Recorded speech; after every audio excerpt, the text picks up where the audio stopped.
आज नया संवत्सर है, नूतन वर्ष है। पूरे भारत की भूमि पर और मेरे भारत के जो मानव है जहां जहां निवास कर रहे हैं, विदेश में भी, पूरी भारत की भूमि पर आज के दिन लोग देवी जी की स्थापना करते हैं। तो क्या स्थापना में क्या रखते हैं? कलश रखते हैं ना। तो कलश किस लिए रखा जाता है? कलश का क्रम क्या है? अपन ने अभी तक कथाओं में बहुत सुना, शिव महापुराण में, कि दिए का महत्व क्या है। अपन ने सुना दही का महत्व क्या है, जल का महत्व क्या है। पूरी शिव महापुराण में अपन ने अलग अलग महत्व को जाना है। पर यह नवरात्रे में जो शिव महापुराण की कथा शुरू हो रही है, नवरात्रे में जो शिव महापुराण की कथा को हम श्रवण करने के लिए बैठे हैं, इसमें हमारा एक संशय और मिटना चाहिए कि भारत की भूमि पर जब मां आद्य शक्ति की स्थापना होती है, मां जगत जननी को जब विराजमान किया जाता है, या चैत्र नवरात्रे में, शरदीय नवरात्रे में, आषाढ़ी नवरात्रे में, आदिकादिक पौष नवरात्रे में हम शंकर की, हम जगत जननी जगदम्बा की जब स्थापना करते हैं, या हम नूतन घर का प्रवेश करते हैं, या गणेश जी की स्थापना करते हैं, या कोई दुकान को प्रवेश करते हैं, या कोई शुभ कार्य करने के लिए अग्रण्य होते हैं, तो हम कलश की स्थापना क्यों करते हैं? आज शिव महापुराण में शुरुआत में अपन शिव और पार्वती की यही संवाद को लेकर चलते हैं।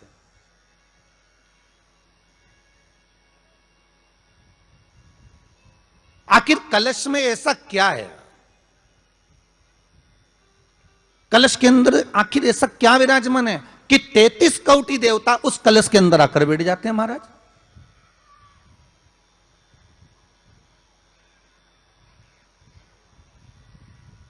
आप कोई यज्ञ करने जा रहे हो, आप कोई पोथी पुराण करने जा रहे हो, आप कोई अच्छा कार्य करने जा रहे हो, तो ब्राह्मण देवता कह देते कलश की स्थापना होगी, कलश की शोभा यात्रा निकलेगी, कलश यात्रा निकलेगी, कलश विराजमान होगा। और आज हर की पौड़ी पर, प्रयागराज में, या उज्जैनी में, नासिक में जो बड़े बड़े कुंभ के मेले होते, कुंभ का मतलब भी तो कलश से होता, उसकी महत्वता क्यों है? उस कुंभ की, उस घड़े की महत्वता कहां से प्रकट हो गई? शिव महापुराण की कथा कहती है महाराज, भगवान औघड़दानी शंकर स्वयं आद्य शक्ति जगदम्बा से कहते हैं कि जगदम्बा तू क्या चाहती है बोल। तो जगत जननी जगदम्बा कहती है कि जहां मैं हूं वहां शंकर है। ये आपने कह दिया, पर जहां शंकर है वहां पार्वती का होना जरूरी है। उसके लिए सिद्ध करने के लिए एक स्थान ऐसा बनाया जाए जहां पर शंकर विराजमान है और शंकर के साथ पार्वती विराजमान है। तो शिव जी ने कहा, पार्वती, उसके लिए मैं तुझे एक सुंदर कलश का निर्माण कर देता हूं। दुनिया का रचनाकार, दुनिया की रचना करने वाले महाराज, संपूर्ण ब्रह्मांड की रचना करने वाले, जिनको भगवान शिव ने स्वयं ब्रह्मदेव से कहा है कि ब्रह्मा जी तुम सृष्टि खंड को आगे बढ़ाइए, सृष्टि की रचना करिए। और आज ही के दिन, यही चैत्रीय प्रतिपदा के दिन, यही इसको कहते हैं नया संवत्सर, नया वर्ष।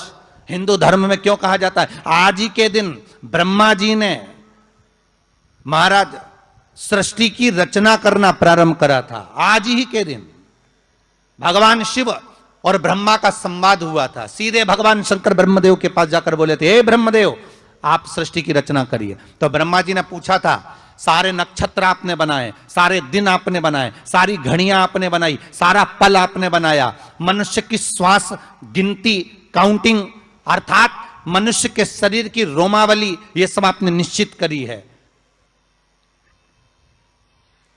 मनुष्य की कितनी धड़कन चलेगी, कितनी श्वास चलेगी, 21,600 श्वास जो मानव के शरीर से प्रतिदिन निकल रही है, 3.5 करोड़ रोम छिद्र जो मनुष्य के शरीर में बने हुए हैं, ये संपूर्ण बनाने वाले आप हो। एक एक घड़ी, एक एक पल, एक एक नक्षत्र, एक एक समय बनाने वाले आप हो।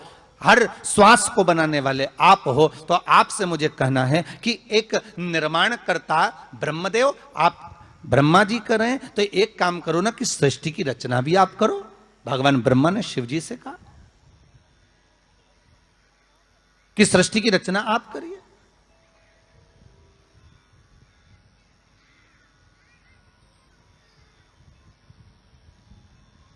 महाराज भगवान ओघड़दानी त्रिकालदर्शी शंभु कहते हैं, मेरा कैलाशी मेरा शिव कहता है, नहीं नहीं नहीं, नहीं। ब्रह्मदेव सृष्टि की रचना करने को तो हम कर दें, मना नहीं है, पर भगवान विष्णु की नाभि से आप प्रकट हुए हो। भगवान शेषनाग की सैया पर शयन कर रहे हैं, और भगवान जब शेषनाग की सैया पर शयन कर रहे हैं, उस शेषनाग की सैया से सोते हुए भगवान ने अपने नाभि कोश से आपको प्रकट करा है कमल के पुष्प के ऊपर, और आप भगवान की अंतः नाभि में, ब्रह्मदेव ना जाने हजारों वर्ष तक आप नाभि में प्रवेश करते गए, हजारों वर्ष तक आप नाभि के अंदर जाकर साधना करते रहे, और साधना करने के बाद भी आपको यह पता ना चल पाया कि आपका प्रागट्य बिंदु क्या रहा। ब्रह्मदेव सृष्टि की रचना आप करिए।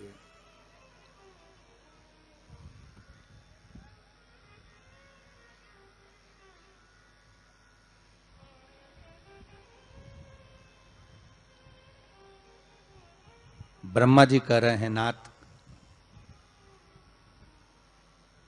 इस सारे ब्रह्मांड को रचना करना है, कर दूंगा, मना नहीं है, पर रचना करता भगवान ब्रह्मा जी कहते हैं कि मैं संसार को एकाग्रित करूं, उससे पहले 33 कोटि देवताओं को मुझे एकाग्रित करना है, और सारे 33 कोटि देवता एक जगह पर आकर विराजमान हो जाए, ऐसी कोई व्यवस्था करना है। शंकर भगवान ने कहा, बनाओ ब्रह्मदेव, तुम निर्माण करो। ब्रह्मा शास्त्र कहता है कि भगवान शिव स्वतः, शंकर तो शंकर है, भगवान शंकर ने एक मट्टी का सुंदर सा भाग ढेला एकत्रित करा, उस ढेले से भगवान ने एक सुंदर कुंभ का निर्माण करा, एक सुंदर कलश का निर्माण करा।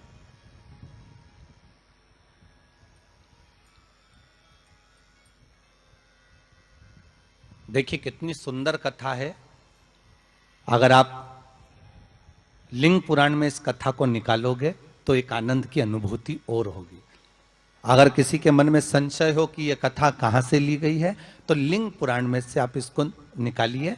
उसमें वर्णन किया गया कि सफेद मट्टी का शिवलिंग, लाल मट्टी का शिवलिंग, पीली मट्टी का शिवलिंग, काली मट्टी का शिवलिंग, उस शिवलिंग के निर्माण के पहले जब भगवान का पूजन करने के लिए पात्र की जरूरत पड़ी, तो उस पात्र का निर्माण किसने करवाया था? और सबसे पहला पात्र निर्मित, सबसे पहला पात्र का निर्माण, ये तांबा, सोना, चांदी, पीतल, इनके पात्र तो बाद में बने साहब। सबसे पहला पात्र बना ही काय का था? जम के बोलिए जरा, काय का बना था? सबसे पहला पात्र था ये मिट्टी का। आज भी हिंदू धर्म में भले तुम्हारे घर में सोने के कलश हो, भले चांदी के कलश हो, भले तुम्हारे घर में पीतल और तांबे के पात्र रखे हों, पर आज भी अगर ब्राह्मण कहेंगे कि हमें कोई यज्ञ करना है, अनुष्ठान करना है, हमें ये स्थापना करना है, तो ब्राह्मण एक ही बात कहेंगे कि तांबा, पीतल, चांदी के हमें पात्र नहीं चाहिए। ब्राह्मण कहेगा मैं मिट्टी के कलश लाकर रखो।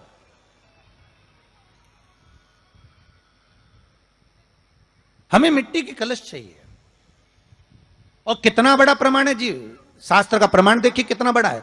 आप किसी दूसरे घर में जा रहे हो, आप अपना घर छोड़कर और दूसरे मकान में जा रहे हो, और आपको लगा कि मैं इस घर में अब 15-20 दिन नहीं आऊंगा, 1 महीना नहीं आऊंगा, तो शिव महापुराण की कथा कितना सुंदर कहती है कि अगर आप जा रहे हो और आपको ऐसा भय लगता है कि इस मकान में कोई दूसरी प्रवेश ना करे, कोई दूसरा जीव ना आ जाए, इस मकान में कोई अंतरात्मा ना आए, इस मकान पर कोई टोना ना करे, इस मकान में कोई टोटका ना करे, इस मकान में कोई जादू ना करे, तो उसके लिए शिव महापुराण की लिंग पुराण वर्णन करती है कि मात्र एक मट्टी का कलश, उस मट्टी के कलश में एक महाराज थोड़ा सा धान भरकर, उसमें 1 सिक्का, 1 रुपया उसके अंदर डालकर, और 1 बेलपत्र उसके अंदर डालकर, उसको उसके एक दिए से या प्लेट से या नरियल से उसको रखकर एक स्थान में ईशान के अंतर्गत उसको रखकर चले जाइए। उस मकान में ना तो कोई भीतर प्रवेश कर सकता है, उस मकान में ना कोई टोना कर सकता है, उस मकान में ना कोई टोटका कर सकता है, उस मकान में ना किसी की नजर लगती है।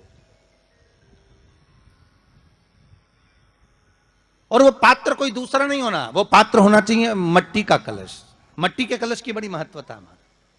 अब देखिए कई लोग कहते हैं प्रश्न करने वाले पीछे नहीं हटते महाराज, बहुत प्रश्न करते हैं और प्रश्न कर कर पूछते हैं गुरुजी ये कलश के ऊपर आम के पत्ते क्यों लगते हैं, उसका उत्तर है ये, ध्यान दीजिए। प्रश्न बहुत है तो उसके उत्तर भी बहुत है, बस उसको समझने वाला चाहिए। और आप लोगों को तो आज बहुत बहुत भगवान ने कृपा करी है, जो आप पहले दिन ही कलश स्थापना होती और पहले दिन ही आपको ये ज्ञान हो जाए कि बच्चे पूछे कि कलश क्यों रखा जाता है, कलश के ऊपर आम के पत्ते क्यों लगाए जाते हैं, कलश के ऊपर नारियल क्यों रखा जाता है, कलश के ऊपर 9 बार मोली क्यों बांधी जाती है, मोली मतलब लच्छा नाड़ा 9 बार क्यों लपेटा जाता है नारियल के ऊपर, कलश के ऊपर जब रखते हैं।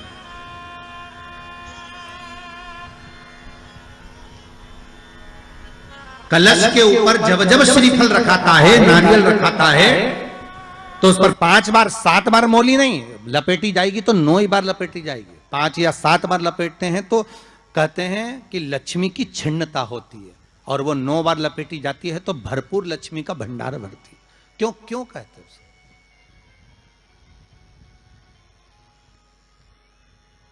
महाराज आम के पल्लव, तो मैं केवल आपसे इतना सा निवेदन करना चाहती हूँ, आपसे केवल इतना कहना चाहती हूँ कि प्रभु मेरे मन का संशय मिटा दीजिए, और जो आम का वृक्ष मेरे पति के साथ जलकर भस्म हुआ है उसकी विनती को आप स्वीकार कर लीजिए, आप उसके लिए भी कुछ कृपा कर दीजिए।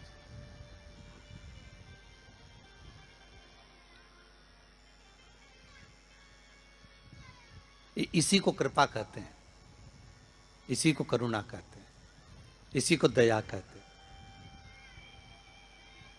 भगवान बोले अब आप आई हो रति, ठीक है मांगो क्या चाहिए, बस इतनी कृपा कर दीजिए कि आम के वृक्ष का भी उद्धार कर दो।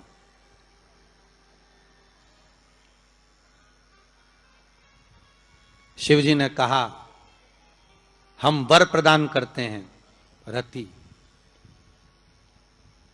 जहां शिव और शक्ति है, जहां 33 कोटि देवता इस कलश के अंदर विराजमान होंगे, उस जगह पर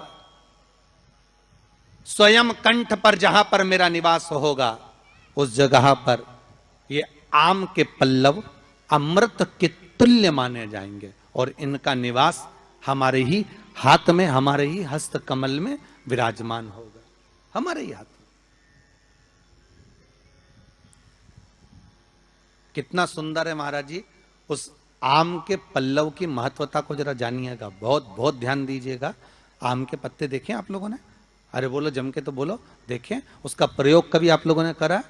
आम के पत्ते का कभी प्रयोग कर कर देखिएगा। अभी तो नवरात्रि चल रही है, नवरात्रे में जब 5वां दिन नवरात्रे का रहे, चैत्री नवरात्रे का 5वां दिन रहे, और मान लो कि आपके घर में किसी बच्चे की, लड़के की या लड़की का या मंगल विवाह नहीं हो रहा हो, या शादी नहीं हो रही हो, या उस लड़के लड़की के लिए बहुत प्रयास कर लिया आपने और उसकी शादी हो ही नहीं रही, अथक प्रयास आपने कर लिया और उसका मंगल विवाह नहीं हो रहा, तो ये देवी भागवत में स्पष्ट कहा गया, देवी भागवत में वर्णन किया गया, देवी भागवत में वर्णित किया गया। और देवी भागवत में कहा गया कि आम का जो पत्ते होते हैं, आम का जो पत्ता होता है, आम का जो पल्लव होता है, उस आम के पत्ते पर हल्दी और सिंदूर,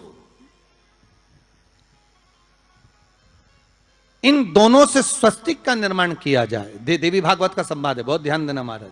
जिन कन्याओं का विवाह ना हो पंचमी के दिन, नवरात्रे की कोई सी भी पंचमी, मतलब जो पंचमी तिथि पड़ेगी, कोई भी नवरात्रा हो, चाहे वो 4 नवरात्रे में से, चाहे वो पौष का हो, अश्विन का हो, चैत्र का हो, आषाढ़ का हो, किसी भी नवरात्रे में आप कर सकते हैं। एक पान के पत्ते पर, एक ही पत्ते पर जो 2 स्वस्तिक बनेंगे, एक हल्दी का बनेगा, एक सिंदूर का बनेगा। बस अंतर इतना है, जो हल्दी का स्वस्तिक है उस पर कंकु के चावल, अर्थात रौली के चावल, रोली कुंकू के चावल रखना है, और जो सिंदूर का है उस पे हल्दी के चावल रखना। इतना रखकर जिस लड़का लड़की का विवाह नहीं होता उसकी हथेली पर रखकर उसका नाम और गोत्र बोलकर महाराज उसको ले जाकर नीम के पेड़ के नीचे उसको रख दिया जाता है। मात्र 3.5 या 4 महीने ऐसे रहते हैं जिसके अंदर उस लड़का लड़की का विवाह पक्का हो जाता है। जिसका विवाह नहीं होता केवल उसी के लिए, जिसका मंगल विवाह ना हो रहा, आम के पल्लव में शिव का वर प्रदान है, आम के पल्लव में शंकर का आशीर्वाद।